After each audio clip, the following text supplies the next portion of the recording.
আসসালামু আলাইকুম, কেমন আছেন সবাই? আশা করি সবাই ভালো আছেন। আমিও ভালো আছি।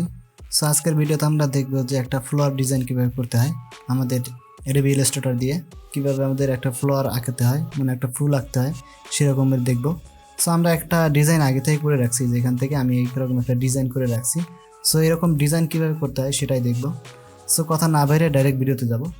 তার আগে একটা কথা বলিনি, সেটা হলো যে আমার চ্যানেল যদি নতুন হয়ে থাকেন তাহলে অবশ্যই কিন্তু সাবস্ক্রাইব করবেন এবং বেল আইকনে ক্লিক দিয়ে রাখবেন, যাতে করে নতুন ভিডিও আপলোড করার সাথে সাথেই আপনার কাছে পৌঁছে যায়। সো আমরা এখান থেকে যেটা করছি সেটা আমরা এখান থেকে ডিলিট করে দিচ্ছি। ডিলিট করে দিলাম। ডিলিট করে দেওয়ার পরে আমরা এখান থেকে নতুন করে একদম নিব, আমাদের নতুন করে প্রজেক্ট নিব। সো এখান থেকে এরকম করে আমি যেরকম আছে আমি সেরকম আনলাম। মূলত আমাদের যখন এটা ওপেন করব তখন আমাদের এরকম কালার আসবে, এরকম সিস্টেম আসবে। তো এখান থেকে আমি একটা আর্টবোর্ড নিব, যে কোনো একটা আর্টবোর্ড নিলাম। এখান থেকে নেওয়ার পরে আমরা এখান থেকে একটা ইলিপস টুল নিব। ঠিক আছে, আমরা ইলিপস টুল নিব। নেওয়ার আগে এখানে ড্রাগ করার আগে আমরা শিফট এবং অল্ট ধরে ড্রাগ করে নিব, যাতে করে চারপাশে আমাদের সমানভাবে চলে আসে। সো আসার পরে আমরা এখান থেকে যে কোনো একটা গ্রেডিয়েন্ট অ্যাপ্লাই করব। আমরা এখান থেকে গ্রেডিয়েন্ট কালার, তো আমরা এখান থেকে এই গ্রেডিয়েন্টটা অ্যাপ্লাই করলাম। করার পরে আমাদের এখানে কিন্তু স্টক কালারের উপর গ্রেডিয়েন্টটা হয়েছে, আমাদের একটু ফিল কালারের উপর করবো। আমরা এখান থেকে ফিল কালারটা সিলেক্ট করব। সিলেক্ট করার পরে আমরা এখান থেকে গ্রেডিয়েন্ট দিয়ে দেবো। ঠিক আছে, সো আমাদের গ্রেডিয়েন্টটা হয়ে গেল। তো এই গ্রেডিয়েন্টটা আমরা কি করব, আমাদের যে এই রেডিয়াল গ্রেডিয়েন্ট যেটা আছে এই রেডিয়াল গ্রেডিয়েন্টে ক্লিক করব। তাহলে আমাদের এখানে মাঝখানে যেটা আছে সেটা কিন্তু আমাদের ইয়াতে সেট হয়ে গেছে। ঠিক আছে, তো আমরা এটা সিলেক্ট অবস্থায় আমরা যে কাজটা করব, এখান থেকে আমাদের যে গ্রেডিয়েন্ট আছে সেই গ্রেডিয়েন্টটা আমরা নান করে দিচ্ছি। ঠিক আছে, সো নান করে দিতে পারি, আবার এখান থেকে যে কোনো একটা কালারও দিতে পারি। এখান থেকে আমি এরকম একটা কালার দিয়ে দিলাম, ব্ল্যাক কালার দিয়ে দিলাম। দেওয়ার পরে আমরা এটা আমাদের যে ব্যাকগ্রাউন্ড কালার আছে সেটা আমরা উপরে উঠিয়ে দিলাম।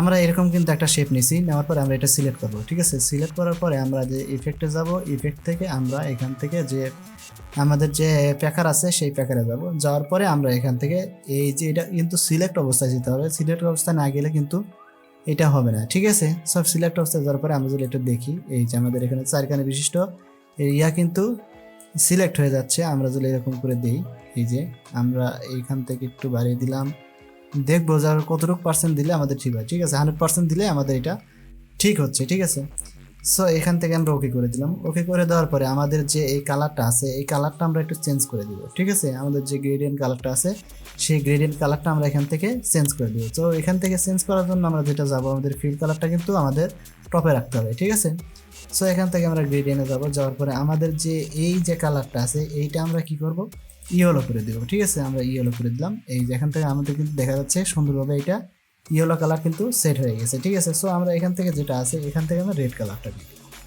এই যে আমাদের কিন্তু এখন সুন্দরভাবে এটা কিন্তু কালার হয়ে গেল। ঠিক আছে, এখান থেকে কিন্তু আমি কম বেশি করে নিতে পারবো। এখান থেকে কতটুকু কম বেশি করতে চাচ্ছি সেটা আমি এইভাবে দিলে আমাদের এটা কম বেশি হয়ে যাবে। ঠিক আছে, সো হওয়ার পরে আমরা এখান থেকে আমাদের যে রোটেশন টুল আছে, ঠিক আছে, এখান থেকে আমরা রোটেশন টুলটা আমরা এখান থেকে ক্লিক করব। ক্লিক করার পরে আমরা কিবোর্ড থেকে আমরা এখান থেকে সিলেক্ট করে নিতে হবে আগে।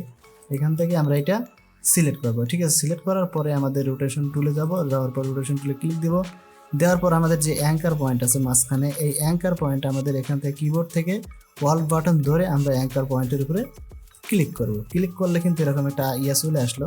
তো আমাদের এখানে 10 ডিগ্রি দেওয়া আছে। ঠিক আছে, আমি এখান থেকে কিন্তু বাড়ানো কমানো করে নিতে পারবো। সো এখান থেকে আমি কি করতেছি, আমি একটু বাড়িয়ে দিচ্ছি, 12 ডিগ্রি করে দিলাম। ঠিক আছে, 12 ডিগ্রি করে আমরা এখান থেকে ওকে করে দেবো, কপি করে দেবো। কিন্তু এটা আমাদের যে কপি আছে সেটা করে দেবো। করে দেওয়ার পরে আমরা এখান থেকে কন্ট্রোল ডি দিব। ঠিক আছে, ডি দিতে থাকবো, যতক্ষণ না পড়ে ততক্ষণ আমরা এখান থেকে ডিটা দিতে পারবো। সো আমাদের এখান থেকে যেহেতু আমরা দেখতেছি যে আমাদের যে 12 ডিগ্রি দিই, তাহলে আমার এখানে কিন্তু এই যে কেমন জানি হয়েছে। ঠিক আছে, তো আমরা 10 ডিগ্রি দিয়ে দেখি, 10 ডিগ্রি দিলে আমাদের মনে হয় ঠিক হবে। সো আমরা এখান থেকে এইটা আমরা এরকম করে দিলাম। আমি পুনরায় চলে আসলাম। আসার পরে আমরা এখান থেকে রোটেট টুল আছে সেটা ক্লিক করলাম। ক্লিক করার পরে আমরা যে এই যে এখানে মাঝখানে আমরা কিবোর্ডের ইয়া ধরবো, আমাদের যে অল বাটন আছে ধরে এখানে ক্লিক করলেই চলে আসবে। সেখান থেকে আমরা কী করবো, 10 ডিগ্রি দিয়ে আমরা এখান থেকে ওকে করে দেবো। ঠিক আছে, দেওয়ার পরে আমরা যদি কন্ট্রোল ডি দেই, ঠিক আছে, ডি দেই এরকমভাবে, তাহলে এখন কিন্তু আমাদের এই যে সুন্দরভাবে কিন্তু আমাদের এইটা কিন্তু সুন্দরভাবে সেট হয়ে গেছে। ঠিক আছে, সো আমি একটু দেখালাম এই কারণে যাতে আমরা কত ডিগ্রি অ্যাঙ্গেলে করতেছি এটা যেন বুঝতে পারি। যদি এমন সময় হয় তাহলে আমরা সেটা আমরা কি করব, ওই ডিগ্রিটা আমরা ঘোরানোর সময় আমাদের ডিগ্রিটা দেখবো যে কত ডিগ্রি হলে আমাদের এটা পারফেক্ট হবে। সো ওখান থেকে আমরা করলাম, করার পরে এই যে ইয়াটা আছে আমরা কিন্তু এই যে মাঝখানে একটা গেট দিছিলাম, ঠিক আছে। এটা করার জন্য আমরা যেটা করবো, আমরা এডিটে যাব, এডিটে যাই আমরা এখান থেকে কপি করব, ঠিক আছে। যে আমাদের যে কপি আছে সেই কপি করব। কপি করার পরে আমরা এখান থেকে আবার এই পেজ টু ফন্ট যেটা আছে এটাতে আমরা ক্লিক করব। তারপরে আমরা কিবোর্ড থেকে শিফট এবং অল্ট বাটন ধরে আমরা এটা ধীরে ধীরে চাপাতে থাকবো, ঠিক আছে। এই যে আমাদের কিন্তু অলরেডি ফুলটা কিন্তু তৈরি হয়ে গেছে। আমরা দেখছি যে আগের যে ইয়াটা আছে সেটা কিন্তু আমরা দেখলাম যে কিভাবে এটা কাজ করে, ঠিক আছে। সো আমরা মূলত এরকমভাবেই আমাদের এই ফ্লোরটা যেটা আছে এটা ডিজাইন করতে পারবো। এখান থেকে কিন্তু আমরা একটা কাজ করতে পারবো, সেখানে এটা টোটাল সিলেক্ট করে কিন্তু আমরা এখান থেকে কালারটাও চেঞ্জ করে দিতে পারবো, ঠিক আছে। সো আমার মনে হচ্ছে এই কালারটাই সুন্দর। সো আজকের ভিডিও এ পর্যন্তই, দেখা হবে নতুন ভিডিওতে।